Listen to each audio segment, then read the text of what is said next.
Hello hi, मी संध्या कुलकर्णी. आज माझे सगळ्या पालेभाज्यांचे रानभाज्यांचे प्रकार सांगून झाले, कारण गावावरून आणले होते तेवढ्या भाज्या मी तुम्हाला दाखवल्या.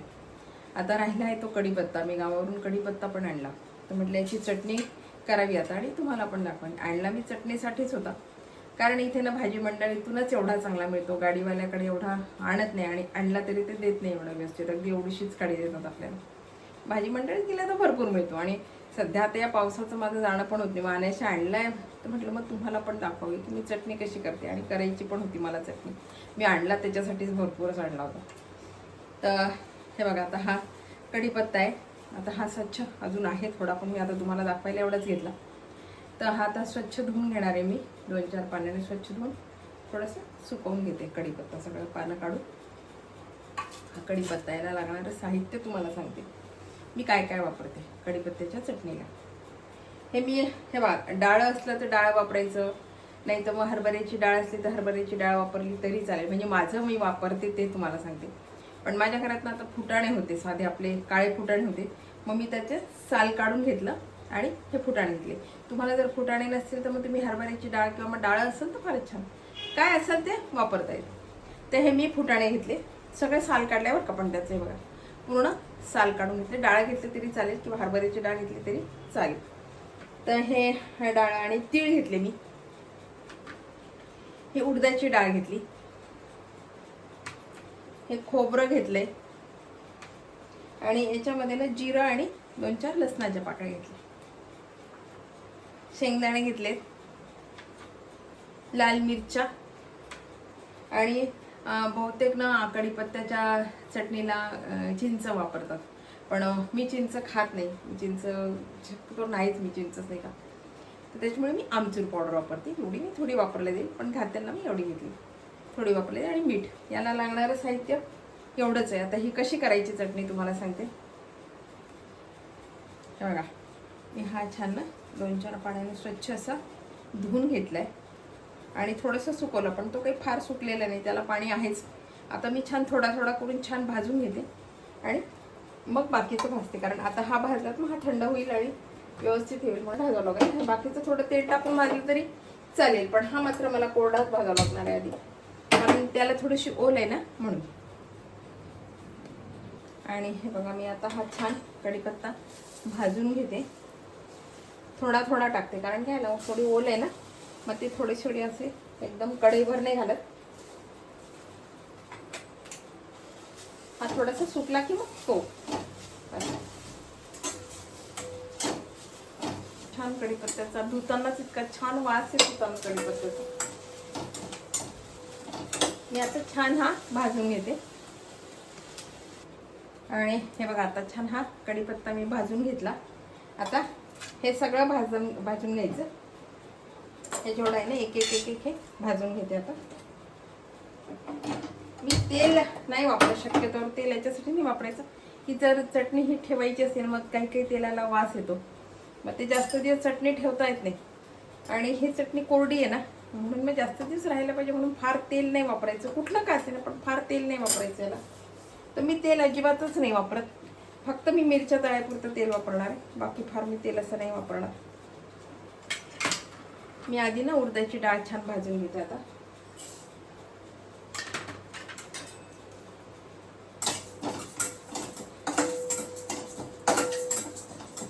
कुठल्याही चटण्या चांगल्याच लागतात, त्याच्यामध्ये सगळं व्यवस्थित घातलेलं असते ना, चटणी छानच लागते. पौष्टिक खूप आहे खरं म्हणजे, कढीपत्ता आहे त्यामुळे छान लागते ही चटणी, छान लागते. आणि शिवाय पौष्टिक आहे, केसांना तर फार छान आहे.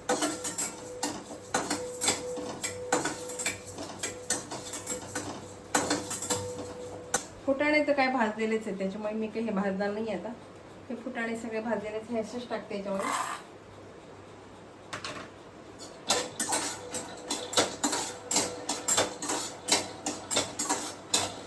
शेंगदाणे भाजले,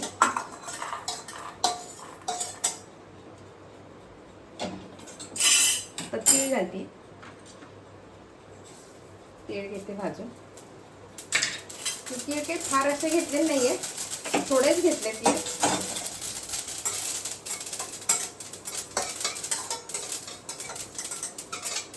कढई जास्त तापलेली आहे, तडतड उडता येते.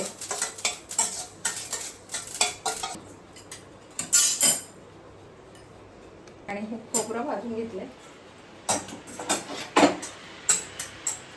छान असं. खोबरं भाजून घेतलं.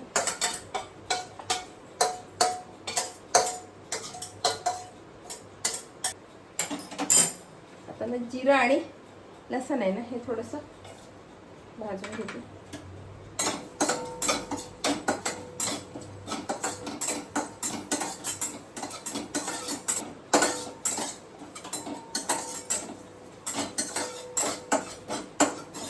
जिरं आणि लसण घेतलं भाजून.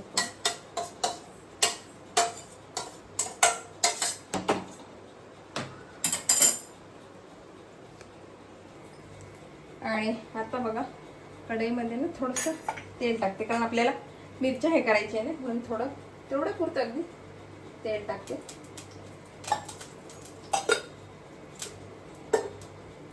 आणि हे मिरच्या छान भाजून घेते.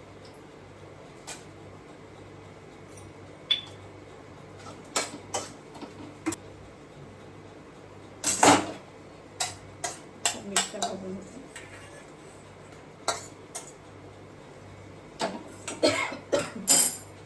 आणि याच्यामध्ये ते तेल आहे ना, त्याच्यामध्ये आता हे सगळं टाकते. म्हणजे सगळं पूर्ण तेल कढईतलं निघून जाईल. आणि आपलं हे पण भाजल्यासारखे, भाजलं तर सगळंच आहे, आपण सगळंच भाजून घेतलंय वेगळं वेगळं. पण आता हे तेल पूर्ण निघायसाठी आणि थोडंसं याला तेल लागतं, फारच हे नाही करायचं.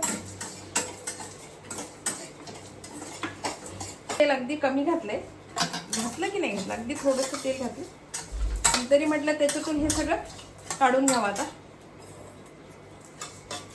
हे सगळं काढून घेतलं ते वास सुटेल. आपण काय फार ठेवतच नाही, 15 दिवस राहणार आहे पण तरी. आणि आता याच्यामध्ये मी मिरची घालते. आता कट करून घेते. आणि आता हे सगळं बारीक करून घेते.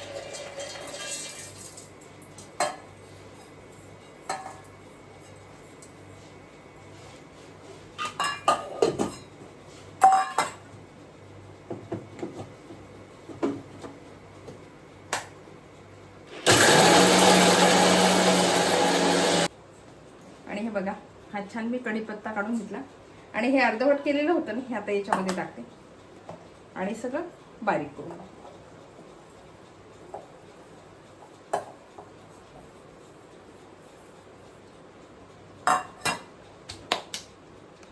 याच्यामध्ये ना, याच्यामध्ये मी थोडीशी आमचूर पावडर घालते आणि मीठ ह्याच्यातच घालून देते, म्हणजे पूर्ण सगळ्याला मिक्स होऊन जाईल. ते मीठ घातलं आणि थोडी आमचूर पावडर घातली. आता छान हे मिक्स करते आणि एकदा मिक्सरमधून काढलं, कारण आपण सुरुवातीला सगळं काढून घेतलंय. शेंगदाणे हे सगळं आधी काढून घेतलं, थोडंसं अर्धवट काढलं, ते काढून घेतलं. नंतर कढीपत्ता काढून घेतला छान. आणि मग दोन्ही आता मिक्स करते ना, आता एकदा काढून घेते.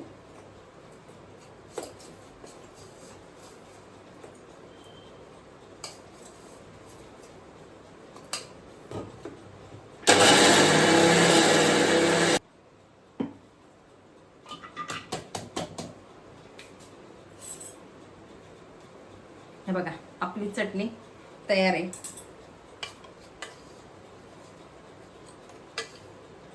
कढीपत्त्याची चटणी तयार. हे सगळे याच्यामध्ये काढून घेतो. कढीपत्त्याची चटणी तयार आहे. चवीला इतकी छान लागते. हे कशासोबतही तुम्ही खाऊ शकता. बघा, सगळं छान बारीक झालंय. आणि विशेष म्हणजे कढीपत्ता छान बारीक झालाय. बघा, या चटणी सोबत ना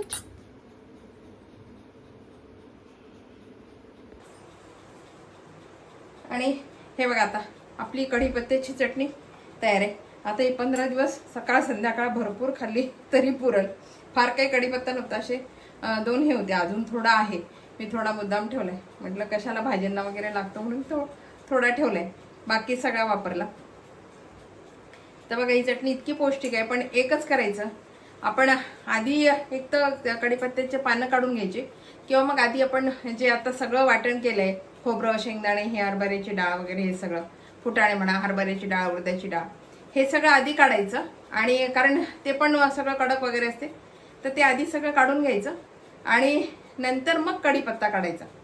नाही तर मग सगळं दोन्ही मिक्स केलं ना तर कढीपत्ता फार असा बारीक होत नाही, असे तुकडे तुकडे राहतात.